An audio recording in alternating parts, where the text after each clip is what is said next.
46 வசனமும் பரிசுத்த மார்க்கு 15ஆம் அதிகாரம் 34ஆம் வசனத்திலும் இந்த சம்பவம் இணைச்சு சொல்லப்பட்டிருக்கின்றது.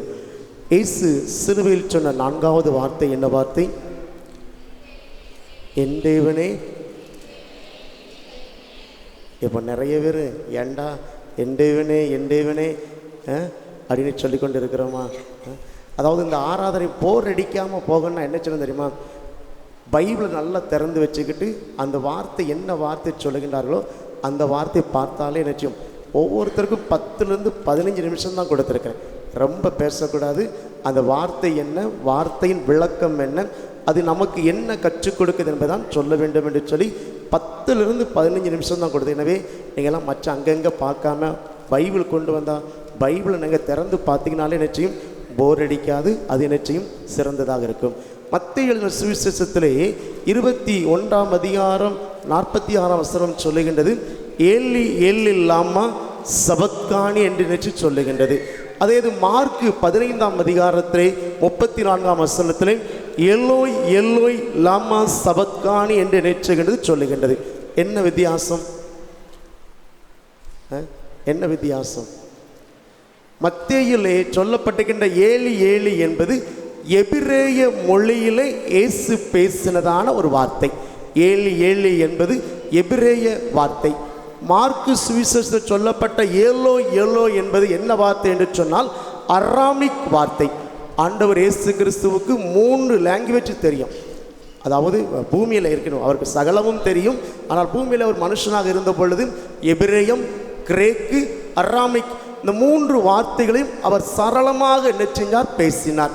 அதாவது மார்க்கு ஏன் ஏலோ ஏலோ என்று சொல்கிறார் என்று சொன்னால், மார்க்கிலே நாம் மற்ற ஒரு பகுதியில் பார்ப்போம் என்று சொன்னால் தலித் தகுமி என்று என்ன செய்வார்? ஒரு சிறு பெண்ணை என்ன செய்வார்? எழுப்புவார். அது ஒரு அராமிக் வார்த்தை. இன்னும் இன்னொரு இடத்துல சொல்லுவார் எப்பத்தா என்று என்ன செய்வார்? சொல்லுவார். அதுக்கு திறக்கப்படுவாயாக. அது என்ன வார்த்தை? அராமிக் வார்த்தை. எனவே மார்க்கு மட்டும்தான் அந்த அராமிக் வார்த்தை என்ன செய்வார்? அதிகமாக பயன்படுத்துவார்.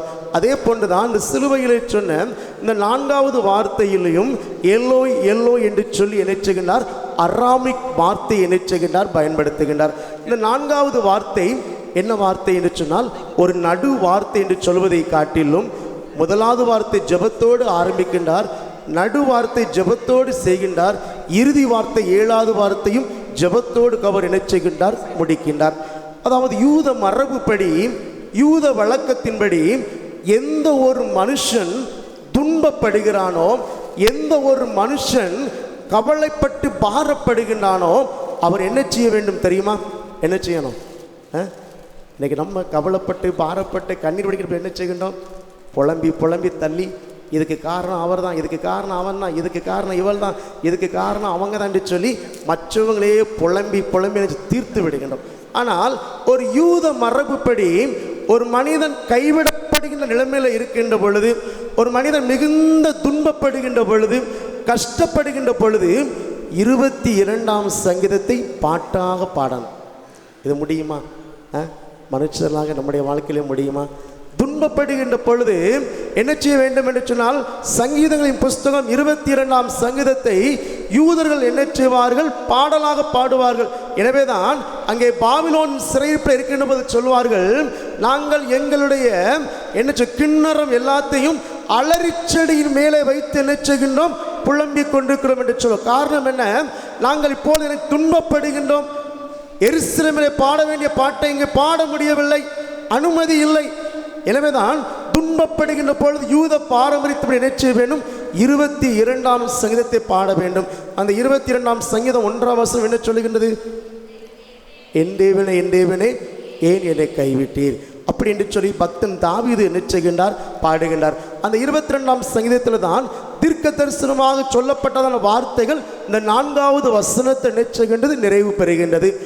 1வது சொல்லுகின்றார் என் தேவன் என்னை கைவிட்டு சொல்லுகின்றார். அடுத்து நடுப்பகுதியில் என்ன சொல்லப்பட்டிருக்கும்? அவருடைய வஸ்திரம் என்னச்சையும் உரியப்பட்டு பிடுங்கப்பட்டதையும் அங்கே தீர்க்க தரிசனமாக சொல்லப்பட்டது என்னச்சையும் நிறைவேறுவது என்ன செய்கின்றோம்? பார்க்கின்றோம். இன்னும் இந்த 4வது வார்த்தை சொல்லுகின்ற பொழுது என்ன நடைபெறுகின்றது? அந்த வசனத்தால் முன் பகுதியை வாசிங்களேன். மத்தேயு 21:45 44 வசனத்தை வாசிங்கள். இல்லைன்னு சொன்னால் மார்க்கு 15:33 32 வாசிங்கள். 6ஆம் மணி நேரம் முதல் 9ஆம் நேரம் மணி வரைக்கும் என்ன உண்டாச்சுதான்? அந்தகாரம் உண்டாச்சுதான். பின்னாடி எல்லாரும் கவனிக்கீங்களா? பின்னாடி எல்லாரும் கொஞ்சம் கவனிக்கீங்களா? அந்தகாரம் உண்டாச்சுதான். அதாவது பஸ்கா பலியானது எப்பொழுது ஆசரிக்க வேண்டும் என்று சொன்னால், முழு நிலா முழு வெளிச்சம் இருக்கின்ற பொழுது ஆசரிக்க வேண்டும். இங்கே இயேசுவானவர் பஸ்கா பலியாக ஒரு முழு பகல் சூரியன் பிரகாசமாக சுட்டு இருக்கிறது. அப்படிப்பட்ட நேரத்தில் என்ன செஞ்சார்? அவர் பஸ்கா பலியாக சிலுவையில் அடிக்கப்பட்டு இருந்தார். அப்பொழுது உலகமே எதிர்பார்த்திராத, உலகத்தின் மனிதர்களை கணிக்க முடியாத அந்தகாரமும் பூமி அதிர்ச்சிகளும் பல இடங்களில் உண்டாயிற்று என்று நினைச்சுகின்றது வேதம் சொல்லுகின்றது. எனவே இந்த வார்த்தையானது ஒரு கடினமான ஒரு வார்த்தையாக நினைச்சது காணப்படுகின்றது.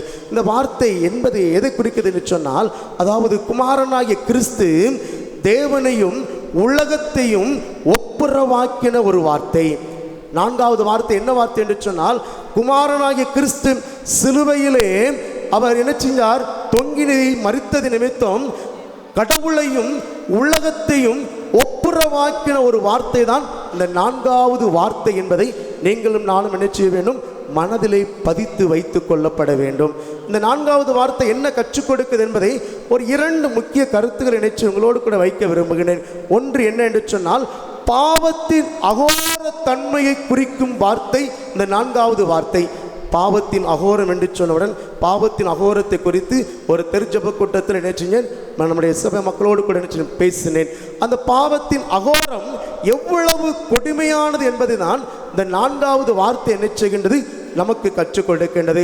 அதாவது பிதாவாகிய தேவன் குமாரனாக இயேசு கிறிஸ்துவிடத்தில் ஏராளமான பொறுப்புகள் கொடுத்திருந்தார், ஏராளமான வேலைகள் கொடுத்திருந்தார். என்னென்ன வேலைகளாம் ஒவ்வொன்றாக அவர் செய்து முடித்து நிறைவாக அவர் சிலுவையிலே மரிப்பது தான் பிதாவின் சித்தம். அந்த வேலையும் அவர் செய்து முடிக்கின்ற பொழுதுதான், என் தேவனே என் தேவனே ஏன் என்னை கைவிட்டீர் என்று சொல்லி ஒரு அங்கலாய்க்கின்ற, ஒரு துன்பப்படுத்தப்பட்ட, மிகவும் பாதிக்கப்பட்ட, மிகவும் கைவிடப்பட்டதான ஒரு வார்த்தை சொல்வதற்கு காரணம் என்ன தெரியுமாம்? பாவத்தின் அகோரம், பாவத்தின் வலிமை, பாவத்தின் அங்கே என்ன சாரம்சம், பாவத்தின் தன்மை என்பதை உணர்த்துகின்ற ஒரு வார்த்தை தான் இந்த வார்த்தை. எப்படியாவது உணர்த்துகின்றது? நாம் ஒரு சில வசனத்தை இங்கே வாசிக்கலாம். வாசியுங்கள்.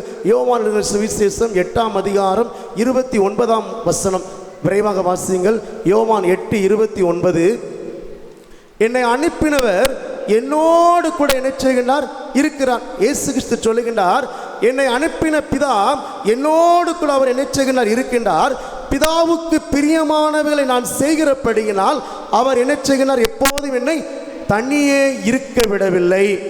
இயேசு கிறிஸ்துவான பிதாவை குறித்து சொல்கின்ற வார்த்தை, அவர் எப்போதும் என்னோடு கூட இருக்கிற காரணம், என்னை அனுப்பினவர் என் பிதா, அனுப்பின பிதா குமாரனாக என்னை என்ன செய்யவில்லை?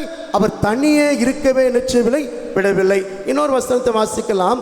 அதை மத்தேயு சுவிசேஷத்திலே மறுரூப மலையிலே ஆண்டவர் இயேசு கிறிஸ்து சொன்னதான ஒரு வார்த்தை. பிதாவாகிய தேவன் குமாரனை குறித்து ஒரு வார்த்தையை சொல்லுகின்றார். என்ன சொல்லுகின்றார்? இவர் என்னுடைய நேசகுமாரன், இவரில் நான் அன்பாக இருக்கின்றேன். இந்த வார்த்தைகளெல்லாம் இயேசு சொல்லுகின்ற பொழுது ஆண்டவருடைய பிரசன்னத்திலே நிரம்பி இருந்தார். இந்த வார்த்தைகள் எல்லாம் அவர் சொல்லுகின்ற பொழுது அவருடைய வேலை வரவில்லை. அவருடைய வேலை வராத பொழுது அவர் முழுவதும் தேவ பிரசன்னத்தினால் என்ன செஞ்சார்? அவர் நிரம்பினவராக காணப்பட்டார். ஆனால் அவருடைய வேலை வந்த பொழுதோ, அவர் சிலுவையிலே மரிக்கின்ற வேலை வந்த பொழுதோ, சிலுவையிலே தொங்கின பொழுதோ, அவர் கைவிடப்பட வேண்டிய நேரம் வருகின்ற பொழுதுதான் அங்கே பிதாவின் பிரசன்னத்தை இழக்கின்றவராக காணப்பட்டார். ஏன் பிதாவின் பிரசன்னத்தை இழக்கிற காணப்பட்டார்? ஒரு சில வசனத்தை வாசியுங்கள். ஆதியாகமத்தின் புஸ்தகம் 3ஆம் அதிகாரம் 8ஆம் வசனத்தை வாசித்து பார்ப்போம் என்று சொன்னால், ஆதியாகமம் 3ஆம் அதிகாரம் 8ஆம் வசனம் அழகாக சொல்லுகின்றது. வாசியுங்கள்.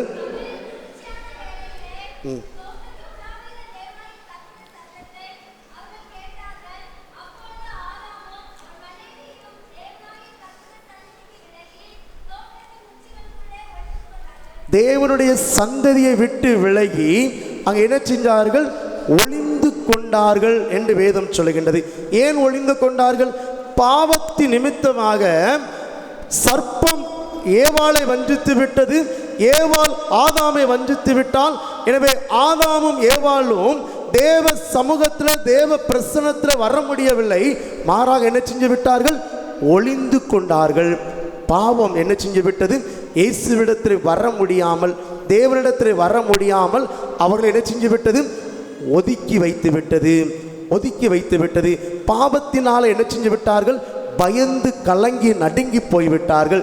பாவத்தினாலே அவருடைய வார்த்தைகளை கேட்க முடியாமல் என்ன செஞ்சு விட்டார்கள்? மரத்துக்கு பின்னதாக ஒளிந்து கொண்டார்கள். இன்னொரு வசனத்தை வாசிங்கள். ஏசாயா 59 அதிகாரம் 2 வசனத்தில் வேதம் சொல்லுகின்றது. ஏசாயா 59 அதிகாரம் 2 வசனம், உங்கள் அக்கிரமங்களே உங்களுக்கும் உங்கள் தேவனுக்கும் நடுவாக பிரிவினையை என்ன செய்கின்றது? உண்டாக்குகின்றது. பாவத்தினாலே மனுஷன் என்ன செய்ய முடியவில்லை? ஆண்டவரின் முகத்தை பார்க்க முடியவில்லை. இன்னொரு வசனத்தை வாசிக்கலாம். அதே ஏசாயா 53 அதிகாரம் 5, 6 வசனத்தை வாசிங்கள். ஏசாயா 53, 5, 6 வசனம்.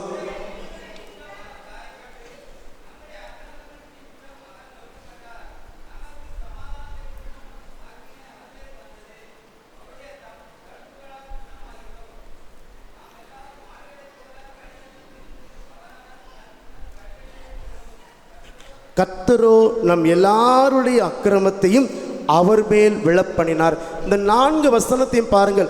ஆதியாகமம் 3 அதிகாரம் 8 வசனமும், ஏசாயா 59 அதிகாரம் 2 வசனமும், ஏசாயா 53 அதிகாரம் 5, 6 வசனத்தை பார்க்கின்ற பொழுது மனிதனுக்கும் தேவனுக்கும் என்ன உண்டாச்சுது?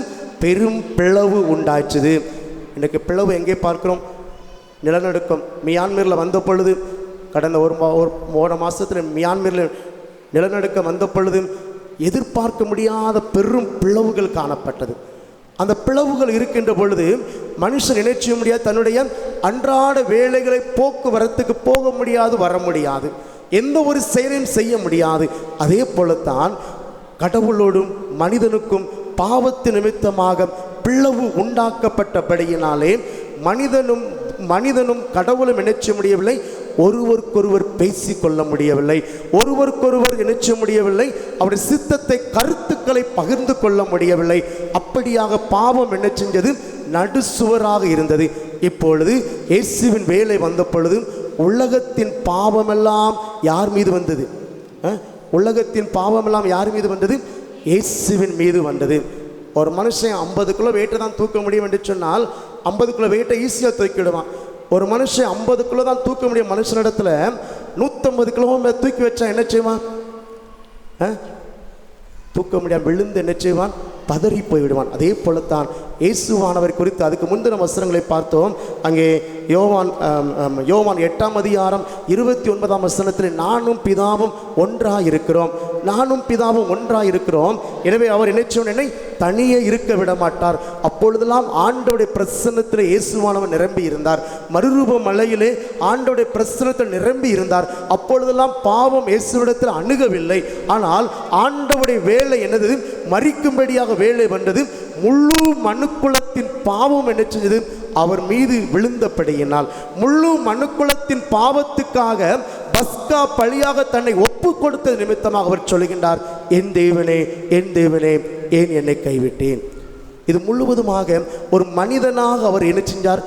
பாடுபட்டார். ஆண்டவரை குறித்து எல்லாரும் சொல்ல, அவர் கடவுளையா? அவர் கடவுள் என்று சொல்வார்கள். அவர் கடவுளாக இருந்தார், மனிதனாகவும் இருந்தார். ஆனால் சிலுவையிலே இந்த வார்த்தையை முழு மனுக்குலத்தின் பாவத்தின் சுமக்கின்ற பொழுது அவர் ஒரு மனுஷனாக இருந்து சொன்ன வார்த்தை, என் தேவனே, என் தேவனே, ஏன் என்னை கைவிட்டேன்? அன்பானவர்களே, பாவத்தின் அகோரம் நம்ம என்ன செஞ்சு விடுகின்றது? ஆண்டவிடம் சேர முடியாமல் தடுத்து வருகிறது. பாவத்தின் தன்மை நம்மை தேவனிடத்தில் என்ன செஞ்சு புறக்கணித்து விடுகின்றது. பாவத்தின் அகோரம் நம்ம என்ன செஞ்சு விடுகின்றது? ஆண்டோட பிரசனத்தை இழக்க வைத்து விடுகின்றது. அந்த வார்த்தை தான் அந்த நேரத்தில் அவர் சொல்லுகின்றார், என் தேவனே நினைச்சுகின்றார் சொல்லுகின்றார். இரண்டாவதாக கடைசியாக இந்த வார்த்தை எதை குறிக்கிறது என்று சொன்னால், எதை சுட்டி காண்பிக்கிறது என்று சொன்னால், இரண்டாவது இந்த வார்த்தை எதை காண்பிக்கிறது என்று சொன்னால், மீட்பின் பாதையை உருவாக்கின வார்த்தை, மீட்பின் பாதையை வெளிப்படுத்தின வார்த்தை. எப்படி? ரோமர்கள் நிருபம் 3 அதிகாரம் 23, 24 வசனத்தை நீங்கள் வாசித்து பார்ப்பேன் என்று சொன்னால், ரோமர் 3, 23, 24 சொல்லுகின்றது, நாம் எல்லாரும் பாவம் செய்து எல்லாரும் என்ன செஞ்சு விட்டோம்? தேவ மகிமையை இழந்து போய்விட்டோம். ஆண்டவருடைய வழி என்னதென்று சொல்லி தெரியாமல் போய்விட்டோம். கடவுளுடைய வழி, கடவுளுடைய சத்தியம், கடவுளுக்கு பிரியமானது என்னது என்று தெரியாமல் போய்விட்டோம். நம்ம எல்லாரும் பாவம் செய்து தேவ மகிமை இழந்து என்ன செஞ்சு விட்டோம்? தேவ சாயலை இழந்து போய்விட்டோம். எனவே தான் ஆண்டவர் சொன்னார், யோவானுக்கு சொல்லும்போது சொல்லுகின்றார், நானே வழியும் நானே சத்தியமும் நானே ஜீவனும் ஆனேன். நானே வழி, நானே மீட்புக்கான வழி, நானே மீட்புக்கான வழியாக இருக்கின்றபடினால் ஒருவர் என்னிடத்தில் வந்தால் அவன் உள்ளும் புறமும் சென்று மேய்ச்சலை கண்டடைவான். இது மீட்புக்கான ஒரு வார்த்தை. என்ன மீட்பு என்று சொன்னால், பழைய ஏற்பாட்டிலேயும் பஸ்கா என்ன செய்ய வேண்டும்? பலியிடப்பட வேண்டும். அது இரத்தத்தை நெச்சுவார்கள், தெளிப்பார்கள். எனவே ஜனங்கள் பாவ நிவிர்த்தி பெறுவார்கள். அதே போல கிறிஸ்துவும் பஸ்காவாக அங்கே என்ன செஞ்சு விட்டார்? சிலுவையிலே தன்னை பாவத்தின் அகோர தன்மையினால் என்ன செஞ்சு விட்டார்? தன்னை ஒப்பு கொடுத்திருக்கின்றார். இப்போது அந்த வார்த்தையினாலே, அவர் சிந்திய இரத்தத்தினாலே நமக்கு மீட்பு உண்டாயிருக்கிறது, வழி உண்டாயிருக்கின்றது. அவருடைய சத்தியத்தை அறிந்து கொள்கின்றோம். அவருடைய சத்தியம் நமக்கு என்ன செய்கின்றது? தினந்தோறும் கொடுக்கப்படுகின்றது, நம்முடைய கரங்களில் இருக்கின்றது. அவருடைய சாயலை பெறுவதற்கு வழி கொடுக்கப்பட்டிருக்கின்றது. அவருடைய அதிகாரத்தையும் அவருடைய மகிமையும் பெற்றுக்கொள்வதற்கு நமக்கு வழி கொடுக்கப்பட்டிருக்கிறது. எப்பொழுதும் இந்த பாவம் அவர் மீது வந்தது நிமித்தமாக, அவர் சுமந்து தீர்த்தது நிமித்தமாக நமக்கு மீட்பின் வழி கிடைத்திருக்கின்றது. இந்த 4வது வார்த்தை சொல்கின்ற வார்த்தை ஒரு காரியம் என்று சொன்னால், இது மீட்பின் வழியை, பாதையை உண்டு பண்ணின ஒரு வார்த்தை. ஒரு சில வசனத்தை வாசித்து நிறைவேற்றுவோம். வாசியுங்கள். கொலோசியர் 2ஆம் அதிகாரம் 13ஆம் 14ஆம் 15ஆம் வசனத்தை பார்ப்போம் என்று சொன்னால், கொலோசியர் 2ஆம் அதிகாரம் 13, 14, 15ஆம் வசனம் வேதம் சொல்கிறது, உங்கள் பாவங்களினாலேயும் அக்கிரமங்களினாலும் மரித்த நம்மை சிலுவையில் என்ன செஞ்சார்? வெற்றி சிறந்து உயிர்ப்பித்தார். பாதையை உண்டு பண்ணினார். சிலுவையிலே பாதையை உண்டு பண்ணினார்.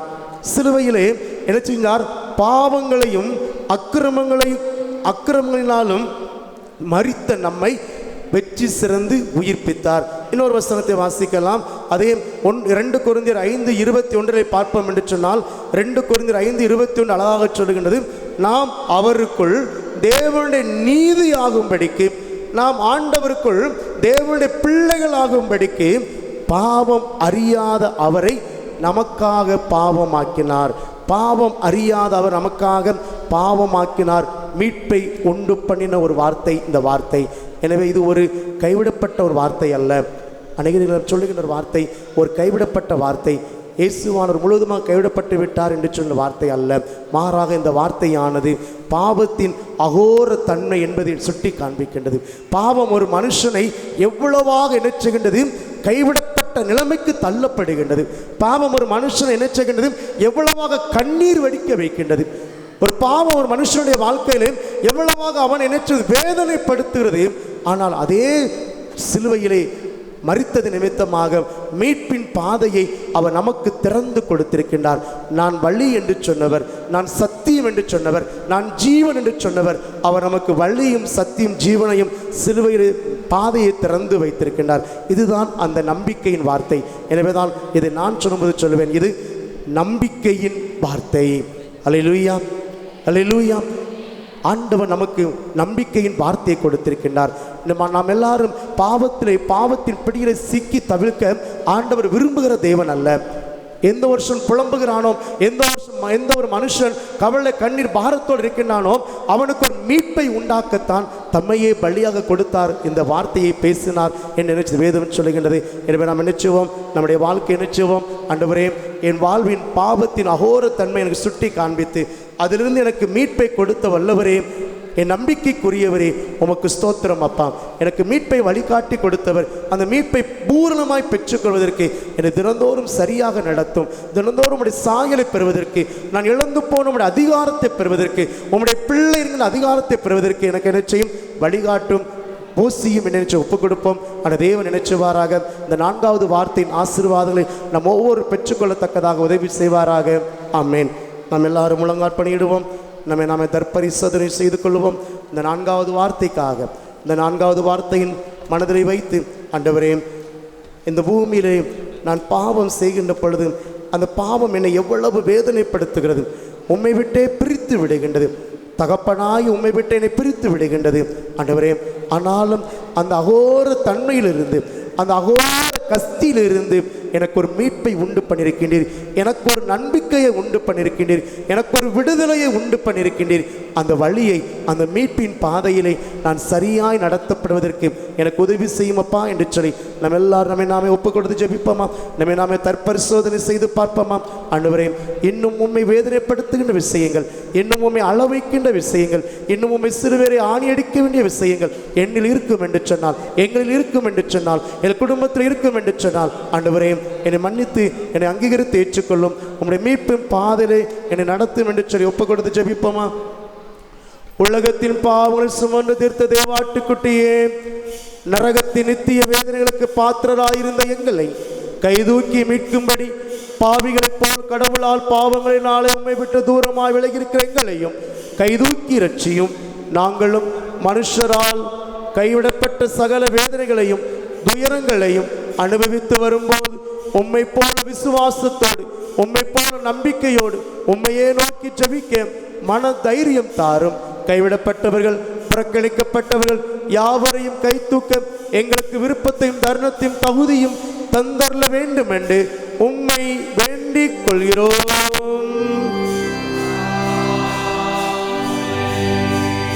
லித்தானியா ஜெபத்தை எடுப்போம். நிற்கிறவர்களை பலப்படுத்தி, மன ஊக்கம் இல்லாதவர்களை தேர்ச்சி ஆதரித்து, விழுந்தவர்களை கை தூக்கி, கடைசியில் சாத்தான் எங்கள் கால்கள் கீழே நசுக்கி போட வேண்டும் என்று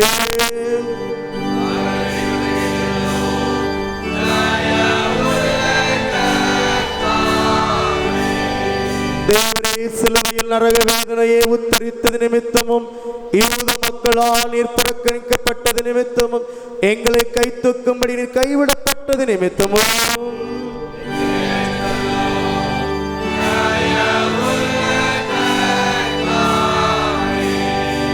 யாவரும் சேர்ந்து சொல்லுவோம். உலக இரட்சகா, உமது சிலுவையினாலும் அருமையான உமது இரத்தத்தினாலும் எங்களை மீட்டுக் கொண்ட கர்த்தாவே, எங்களை ரட்சித்து எங்களுக்கு சகாயம் செய்ய வேண்டும் என்று வேண்டிக் கொள்கிறோம். ஆமென். யாவரும் எழுந்து நின்று 5ஆம் வார்த்தைக்கான பாடலை பாடுவோம்.